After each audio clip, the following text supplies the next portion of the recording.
Perkenalkan,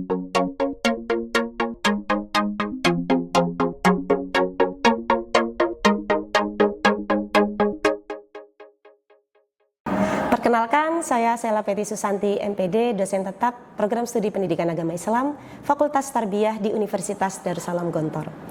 Pada kesempatan kali ini, saya akan menyampaikan pembelajaran pada mata kuliah yang kami ampu, yaitu Pengembangan Media Pembelajaran Pendidikan Agama Islam atau PAI. Mata kuliah ini menjadi salah satu bidang kepakaran saya yang berfokus pada pengembangan media pembelajaran yang inovatif, berbasis teknologi, dan juga sesuai dengan karakteristik peserta didik. Sebelum memasuki materi pembelajaran, saya akan menjelaskan terlebih dahulu gambaran umum mengenai mata kuliah berdasarkan rencana pembelajaran semester. Mata kuliah pengembangan media pembelajaran pendidikan agama Islam ini merupakan mata kuliah wajib berbobot 3 SKS yang diperuntukkan bagi mahasiswa semester 5 Program Studi Pendidikan Agama Islam Fakultas Tarbiyah Universitas Darussalam Gontor. Perkuliahan ini dilaksanakan sebanyak 16 kali pertemuan yang terdiri atas 14 kali tatap muka, 1 kali ujian tengah semester, dan juga 1 kali ujian akhir semester. Selanjutnya mengenai materi pembelajaran pada setiap pertemuan disampaikan secara bertahap sesuai dengan urutan dan capaian pembelajaran yang telah ditetapkan dalam rencana pembelajaran semester. Pembelajaran diawali dengan pengantar pengembangan media pembelajaran PAI, kemudian mahasiswa mempelajari ruang lingkup dan urgensi media pembelajaran PAI. Berikutnya materi dilanjutkan dengan prinsip-prinsip memilih dan mengembangkan media, kemudian analisis kebutuhan media berdasarkan karakteristik peserta didik. Setelah itu, mahasiswa mempelajari jenis-jenis media pembelajaran PAI, dilanjutkan dengan model pengembangan media pembelajaran PAI. Selanjutnya, dilanjutkan dengan materi prosedur pengembangan media PAI sebagai pedoman sistematis dalam proses pengembangan media. Dan pada pertemuan berikutnya, mahasiswa menyusun proposal pengembangan media pembelajaran PAI. Nah, pada tahap ini, mahasiswa dibagi menjadi beberapa kelompok sesuai dengan jenis atau klasifikasi media pembelajaran. Kemudian mereka akan merancang atau membuat prototipe media sesuai dengan jenis yang telah ditetapkan sebelumnya. Selanjutnya, mahasiswa akan mulai mengembangkan produk media sesuai kelompoknya yang meliputi media pembelajaran grafis, media pembelajaran visual, media pembelajaran audiovisual, media pembelajaran modul digital atau e-book, dan yang terakhir modul media interaktif. Setelah seluruh proses media selesai dikembangkan, pembelajaran dilanjutkan dengan evaluasi pengembangan media pembelajaran PAI untuk menilai kualitas, kelayakan, serta efektivitas media yang telah dibuat atau dirancang oleh mahasiswa. Dan rangkaian pembelajaran kemudian diakhiri dengan diseminasi proyek media pembelajaran pendidikan agama Islam, di mana setiap individu maupun kelompok akan mempresentasikan hasil pengembangan medianya. Proses pembelajaran dilaksanakan menggunakan berbagai pendekatan, salah satunya yaitu SCL atau Student Centered Learning, dengan menggunakan beberapa metode, diantaranya ada ceramah interaktif, kemudian ada FGD atau Forum Group Discussion, ada PBL atau Problem Based Learning, dilanjutkan ada Discovery Learning, ada Project Based Learning, kemudian ada praktikum, ada presentasi, ada diskusi kelompok, dan juga ada penugasan individu. Metode tersebut saya pilih agar mahasiswa tidak hanya memahami konsep tetapi juga mampu mengembangkan media pembelajaran secara nyata sesuai dengan kebutuhan yang ada di lapangan. Selanjutnya mengenai capaian pembelajaran lulusan atau CPL dari materi pengembangan media pembelajaran PAI ini, yaitu mahasiswa mampu untuk mendesain, mengaplikasikan, dan mengevaluasi pembelajaran serta kurikulum dalam bidang pendidikan agama Islam serta komprehensif berdasarkan perkembangan teknologi mutakhir serta responsif terhadap karakteristik peserta didik. Adapun CPMK atau capaian pembelajaran mata kuliah pada mata kuliah ini, yaitu mahasiswa mampu mengembangkan dan memanfaatkan media pembelajaran PAI berbasis teknologi secara kreatif dan kontekstual untuk mendukung proses pembelajaran yang interaktif dan efisien. CPMK tersebut dijabarkan ke dalam 4 sub CPMK, yaitu mahasiswa mampu untuk yang pertama memahami konsep, tujuan, ruang lingkup, dan prinsip-prinsip pemilihan media pembelajaran PAI. Yang kedua, menganalisis kebutuhan, jenis, dan model pengembangan media pembelajaran berdasarkan karakteristik materi dan peserta didik. Yang ketiga, merancang dan mengembangkan media pembelajaran PAI. Dan yang terakhir, mempresentasikan dan mendiseminasikan hasil proyek media pembelajaran inovatif secara efektif. Referensi utama yang digunakan dalam mata kuliah ini antara lain berbagai artikel mengenai pengembangan media pembelajaran PAI berbasis digital, multimedia interaktif, dan pembelajaran inovatif yang telah dipublikasikan pada jurnal ilmiah nasional maupun internasional. Selain publikasi tersebut, mahasiswa juga menggunakan referensi pendukung sebagai landasan teori di antara lainnya, yaitu media pembelajaran milik Azhar Arsyad dan juga pengembangan media pembelajaran, konsep dan aplikasi pengembangan media pembelajaran bagi pendidik di sekolah dan masyarakat milik Cecep Kustandi dan Dedi Darmawan. Kemudian selanjutnya mengenai mekanisme penilaian. Penilaian dilaksanakan secara komprehensif dan berkelanjutan dengan komposisi sebagai berikut. Kuis 5%, ujian tengah semester 14%, studi kasus 36%, proyek 22,5% dan ujian akhir semester 22,5%. Sehingga total keseluruhan penilaian dalam mata kuliah ini adalah 100%. Demikian gambaran umum mengenai mata kuliah pengembangan media pembelajaran pendidikan agama Islam. Selanjutnya marilah kita bersama-sama mengikuti proses pembelajaran pada salah satu pertemuan di mata kuliah ini, yaitu pertemuan ke-15 mengenai evaluasi pengembangan media pembelajaran pendidikan agama Islam, di mana saya akan mengulas sedikit atau mereview sedikit materi yang sudah dijelaskan sebelumnya, dilanjutkan dengan presentasi dari masing-masing individu sesuai dengan jenis atau klasifikasi medianya, lalu akan ada review, kemudian memberi catatan sehingga nantinya mahasiswa bisa merevisi produk akhirnya. Selamat mengikuti pembelajaran. Wassalamualaikum warahmatullahi wabarakatuh. Oke, bismillahirrahmanirrahim. Assalamualaikum warahmatullahi wabarakatuh. Waalaikumsalam warahmatullahi wabarakatuh. Sobal khair. Sobahan nur. Kaifa halukunna? Alhamdulillah inna bil khair. Wa ma darsunal yaum? Darsunal yaum. Al-wasilah ta'limiyah li tarbiyah al-islamiyah. Oke, pengembangan media pembelajaran pendidikan agama Islam. Oke, sekarang kita masuk di pertemuan ke-15, yaitu evaluasi pengembangan media pembelajaran. Di pertemuan sebelumnya kalian sudah merancang, ya kan? Ada prototipe, desain dan lain sebagainya, yang mana ada 5 jenis media, ya atau tidak? Apa aja? Grafis. Ada desain grafis, kemudian visual, lalu audiovisual, kemudian e-book atau modul edukatif dan modul digital, ya, dan media interaktif. Oke, yaitu di sini ada jenis-jenis atau klasifikasi media pembelajaran. Tadi sudah kalian sebutkan 5. Yang pertama ada grafis, ada visual, audiovisual, modul digital atau e-book dan juga interaktif. Apa itu grafis? Media grafis. Grafis berarti fokusnya pada visual 2 dimensi yang melambangkan atau menginformasikan dari gambar, simbol, ilustrasi, diagram dan tulisan dan lain sebagainya. Di sini yang desain grafis siapa? Desain grafis Salsabila. Anti materi atau medianya bentuknya apa? Bentuknya poster. Poster. Materinya? Fikih. Materi fikih. Halal dan makanan haram. Makanan halal dan makanan haram. Oke, jadi untuk Salsabila dia memilih media grafis pada materi makanan halal dan haram. Oke, di sini pengertiannya jelas, ya. Skop dari grafis itu adalah visual, ya. Visual pembelajarannya memanfaatkan indera penglihatan tanpa disertai suara, sehingga peserta didik memahami materi melalui pengamatan secara langsung. Jadi hal-hal yang membutuhkan atau di dalamnya ada grafisnya masuk dalam skopnya yang infografis dalam bentuk tabel, diagram dan lain sebagainya. Nah, kalau visual seperti ini, siapa yang di sini visual? Dalam bentuk apa, Nurul? Buku itu termasuk salah satu jenis media yang visual. Visual yang apa berarti?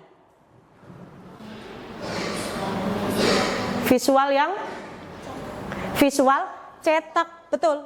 Buku adalah visual cetak karena ada visual gerak, ya. Jadi visual itu juga dibagi menjadi beberapa jenis klasifikasi. Ada visual gerak, visual diam, visual cetak dan lain sebagainya. Kemudian next, setelah visual berarti apa? Audiovisual. Namanya audiovisual berarti di dalam media ini menggabungkan antara audio dan visual. Audio itu apa? Untuk apa? Suara. Ya jelas untuk suara, untuk Nah, berarti menggabungkan antara indera pendengaran dan juga indera penglihatan. Berarti indera apa itu yang berfungsi? Pendengaran dan penglihatan. Telinga dan mata. Oke, mata dan juga telinga. Jadi fokusnya di audiovisual. Siapa di sini audiovisual? Tasya, video audio visual. Materinya apa, Tasya? Surat Al-Asr. Oke, jadi karakteristik dari audiovisual seperti ini. Kemudian next ke modul digital. Apa perbedaan modul digital e-book dengan buku biasa? Siapa ini? Di modul digital siapa? Azharo. Milik Anti e-book, iya atau tidak? Punya Nurul tadi buku juga. Berarti apa yang membedakan antara media milik Anti dan juga milik Nurul?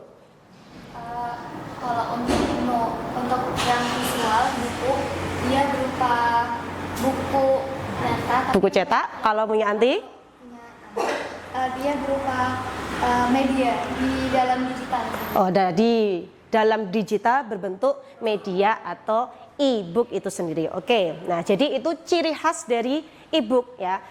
Bahan ajar elektronik yang dapat diakses melalui komputer, tablet maupun smartphone sehingga peserta didik dapat belajar secara fleksibel. Jadi apa sih kelebihan? Salah satu keunggulan atau kelebihan antara buku cetak dengan buku biasa adalah salah satunya dia lebih fleksibel. Fleksibel itu berarti apa? Bisa diakses dimanapun, kapanpun, kalian dalam bis ya sambil menunggu sampai rumah dan sebagainya bisa mengakses itu dan sebagainya. Tapi kalau buku cetak kan harus membawa fisiknya. Nah itu kan sedikit memberatkan. Kalau di dalam smartphone, nah, sekarang kan dunia dalam genggaman. Maksudnya dunia dalam genggaman itu apa? Karena semuanya ada di smartphone. Apa ya coba yang sekarang tidak memfungsikan smartphone? Gak ada. Kullu syai' fi yadina. Semua sudah ada di tangan kita seperti itu. Kemudian yang terakhir, media interaktif. Maksud dari interaktif apa? Media pembelajaran berbasis teknologi. Media interaktif ya. Interaktif di sini lihat kata kuncinya harus berbasis teknologi. Kemarin ada beberapa teman kalian yang mana dia tidak menggunakan teknologi dalam pengembangannya. Berarti bisa disebut interaktif atau tidak? Tidak. Karena kata kuncinya di sini berbasis teknologi yang mana memungkinkan peserta didik memberikan respon secara langsung. Sehingga karena interaktif, apa arti dari interaktif? Ada apa itu interaksi? Adanya komunikasi, timbal balik, umpan balik antara dua arah dan lain sebagainya, antara guru dengan murid, murid dengan murid dan lain sebagainya. Oke, jadi dari 5 jenis ini ya, sebelum kita nanti masuk ke presentasi masing-masing, apa yang perlu kita pertimbangkan saat kita mau memilih suatu media yang mau kita buat? 1. Karakteristik peserta didik. Selain karakteristik, apalagi? Coba, ayo, fokus dengan materi model pengembangan media pembelajaran. Selain karakteristik, apalagi yang perlu kita? Kesesuaian materi. Kesesuaian materi berarti menyesuaikan dengan tujuan pembelajarannya, SKKD-nya, KIKD-nya, dan lain sebagainya. Kemudian apalagi? Kira-kira? Selain karakteristik, tujuan, juga apa kita harus melihat apa? Sarana, prasarana yang ada di sekolah tersebut. Ya kan, kalian sudah canggih nih bawa interaktif. Ternyata LCD-nya cuma 1 di sekolah tersebut. Ya kan, lalu gimana? Dan ketika itu ada guru lain yang mau memakai, terus bagaimana menurut kalian? Nah berarti kan analisis kita terhadap fasilitas atau sarana prasarana yang tersedia di sekolah ini kurang. Mungkin kita belum memastikan ketika hari itu dipakai atau tidak dan sebagainya. Dan masih ada beberapa faktor lainnya. Oke, Ahwat. Selanjutnya kita bisa mendengarkan ya pemaparan dari revisi prototipe atau rancangan media yang sudah dibuat oleh teman-teman kita. Dimulai dari yang media grafis, siapa? Sasabila, berdiri aja di tempat boleh? Oke, silakan dipresentasikan 2 menit saja cukup. Yang lain silakan memperhatikan, barangkali ada masukan, catatan dan lain sebagainya, kita review bersama-sama. Bismillahirrahmanirrahim. Assalamualaikum warahmatullahi wabarakatuh. Waalaikumsalam. Warahmatullahi wabarakatuh. Saya di sini untuk mempresentasikan hasil media yang telah saya buat, yaitu media grafis berupa poster. Materi yang saya pilih yaitu fikih, judulnya makanan halal dan makanan haram. Model pengembangannya yaitu model 4D dan sasarannya siswa kelas 6. Langsung menggunakan apa saja ketika membuat ini? Oke, di sini saya menggunakan beberapa platform digital seperti Canva, ChatGPT, Pinterest, serta Heiji dalam pembuatan poster tersebut. Dan saya memilih dua karakter, seorang anak, anak perempuan dan anak laki-laki, yang mana saya mendapatkan referensi dari seorang anak Jepang, yaitu Ritsuki dan Natsuki. Selanjutnya? Jadi kelebihan dari media saya yaitu yang pertama, media dibuat menggunakan poster dibuat menggunakan 3D, serta yang kedua serta terdapat e-books dan quiz interaktif untuk menghubungkan pembelajaran mandiri. Poster ini hanya menjelaskan beberapa materi singkat. Oke, yang betul. kedua, untuk e-books dan quiz interaktifnya memerlukan koneksi internet. Oke, kita lihat dari desain. Ini suatu hal yang baru. Dia tadi menyampaikan bahwa saya desainnya 3D ya. Berarti namanya 3D itu berarti apa? Beda 3D dengan 1D atau 2D itu apa? Bervolume, tamam Eva ya. 3D itu bervolume. Kita lihat dari elemen dan lain sebagainya yang dia gunakan. Ada nggak yang nggak 3D? Kita koreksi sekalian. Semua sudah 3D, aman semua. Tipe dari elemen-elemennya sudah sama semua. Oke, good. Ada yang mau memberi catatan atau masukan? Halal. Nih kita di sini ada perbedaan warna dan ini good. Jadi biar fokus, kalau halal dia mendefinisikan dengan warna hijau, kalau haram X yaitu dengan warna merah. Jadi dari warna saja itu sudah bisa diklasifikasikan bahwasanya ini yang pantangan ya, dan yang ini mungkin lampu hijau, jalan boleh dan lain sebagainya. Ada masukan dari desain ini? Cukup? Selanjutnya media visual. Nurul, silakan dipaparkan. Oke. Baik, di sini kami akan mempresentasikan media yang telah kami kembangkan, yaitu media visual. Di sini kami membuat buku tentang edukasi seksual Islami. Pengembangan dari materi Balil, untuk sasarannya kelas 5 sampai dan kelas 6 kelas SC, kisaran umur 10 sampai 12 tahun. Okay. Kemudian di sini kami mengembangkan materinya dari materi Balil saja menjadi materi jenis kelamin, bagaimana aku lahir dan seterusnya. Okay. Kemudian di sini pengembangan medianya, kami membuat buku ini dievaluasinya menempelkan gambar. Seperti apa? Toolsnya menggunakan apa dalam pembuatan media ini, pengembangan media ini? Dalam pembuatan media ini kami menggunakan Pinterest sebagai referensi, kemudian ChatGPT, Canva. Oke, berarti ini ngeditingnya di Canva, platformnya Canva. Oke, lalu? Kelebihan dan kekurangannya di sini, kekurangannya belum tahan air dan mudah rusak jika tidak dirawat. Kemudian media kurang praktis jika digunakan oleh satu kelas atau jumlah peserta didik yang banyak, sehingga peserta didik ini memerlukan satu buku agar setiap peserta didik memerlukan satu buku untuk dapat mengikuti pembelajaran dan evaluasi secara optimal. Kemudian evaluasi berupa menempelkan stiker hanya dapat dilakukan satu kali dan kurang efektif untuk ditempelkan berulang kali. Oke, thank you. Next kita ke audio visual. Silakan, Tasya. Bismillahirrahmanirrahim. Assalamualaikum warahmatullahi wabarakatuh. Waalaikumsalam warahmatullahi wabarakatuh. Di sini kami akan mempresentasikan media kami, yaitu media audiovisual dari Surah Al-Asr. Ini dengan sasaran siswi peserta didik kelas 4 Madrasah Ibtidaiyah. Lalu next. Yang menggunakan media model pengembangan Azure. Dengan bentuk video audiovisual yang dapat ditampilkan menggunakan handphone, laptop maupun proyektor aplikasi. Kemudian kelebihannya apa? Kelebihannya di sini kami dapat menghafalkan surat Al-Asr menggunakan perkata. Oh ini wal asri, terus kemudian ada artinya. Demi Al-Asr. Ini torikoh apa? Metode apa dengan pembelajaran seperti ada nggak istilah metode dengan menghafal itu kata per kata itu ada atau tidak istilahnya? Pas kami SMP ada mata pelajarannya yang menggunakan hafalan per kata. Nah, iya, maksudnya nanti bisa dicari istilah metode tersebut tuh ada nama istilahnya atau tidak. Barangkali ada, jadi sekalian nanti cantumkan ya kan, menghafal dengan metode ini kan ada metode Umi, metode ini dan lain sebagainya. Nah, itu akan lebih apa namanya, membuat nilai media nanti lebih tinggi lagi seperti itu. Kelebihannya apa? Kelebihannya hari ini kita akan media ini memiliki warna dan animasi yang sesuai untuk kelas 4 saya tidak. Lalu dengan unsur yang menggabungkan antara gambar, suara dan juga teks Oke. yang dapat memudahkan siswi untuk memahami secara lebih konkret dan dapat ikutan ulang hafal. Oke, good. Kekurangannya media ini membutuhkan perangkat seperti laptop, telepon genggam, LCD writer, Oke. dan proses pembuatannya juga lebih memerlukan waktu lebih lama dibandingkan media cetak. Yang biasanya. Oke, next, Ibu Az-Zahra. Silahkan dimulai. Assalamualaikum warahmatullahi wabarakatuh. Waalaikumsalam warahmatullahi wabarakatuh.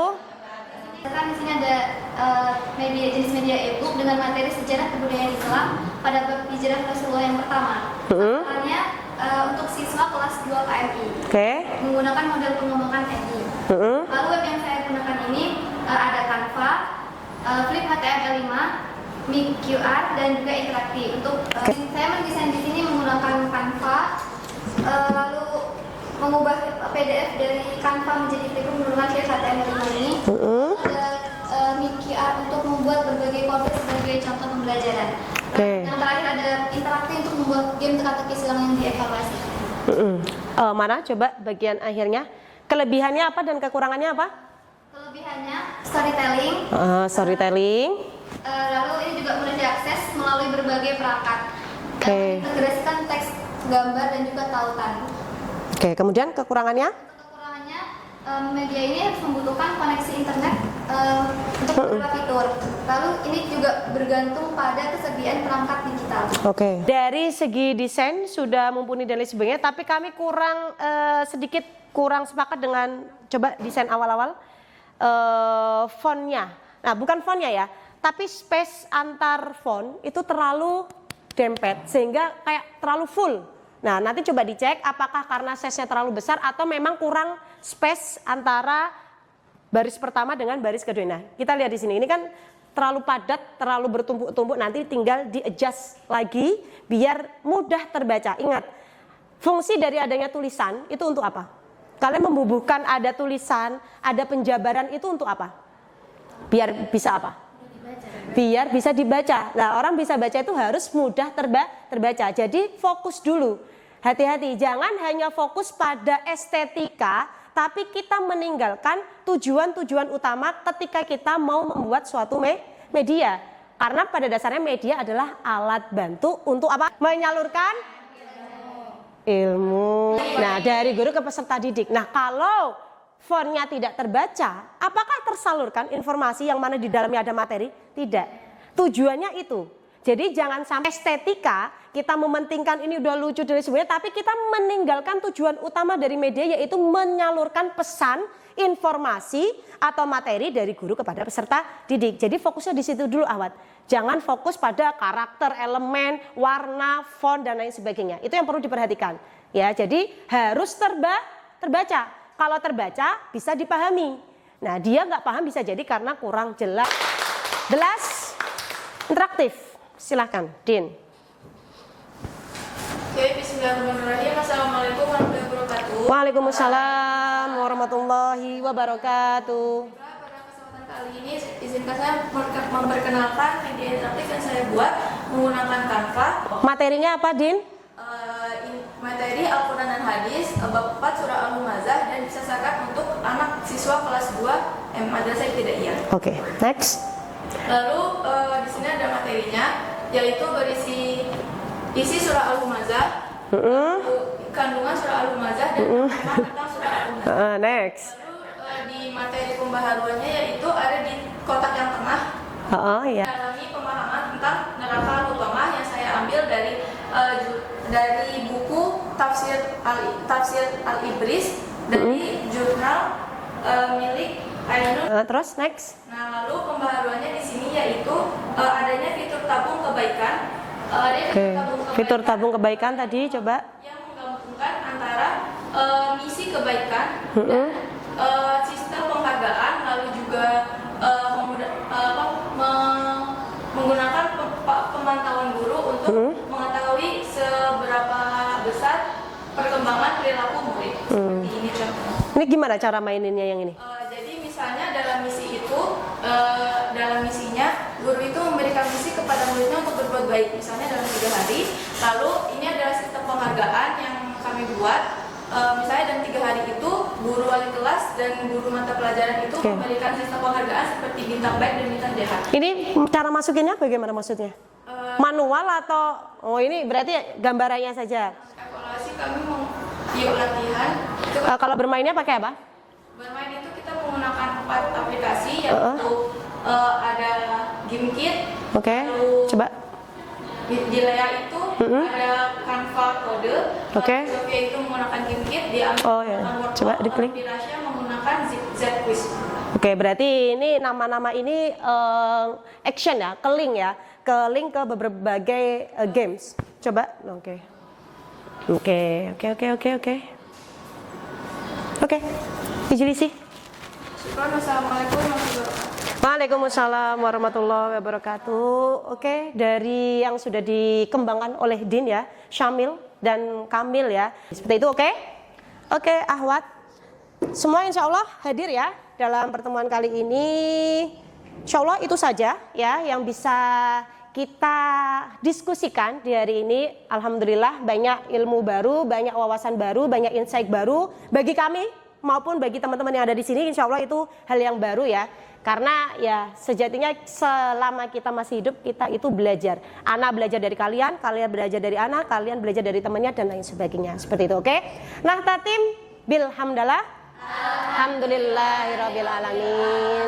Asa mata alamna hadas sobah nafi'an lana fid daroini. Amin. Allahumma anfa'na bima 'allamtana wa 'allimna ma yanfa'una warzuqna uluman tanfa'una. Allahumma qad istauda'naka bima ta'allamna fihi wa ma qara'na fihi wa ma hafidna fihi wa ma fahimna fihi wardudhu ilaina inda hajatina wa la tunsina abadan ya rabbal alamin. Ma'an najah fi jamil umur. Amin. Syukran. Wassalamualaikum warahmatullahi wabarakatuh. Waalaikumsalam warahmatullahi wabarakatuh.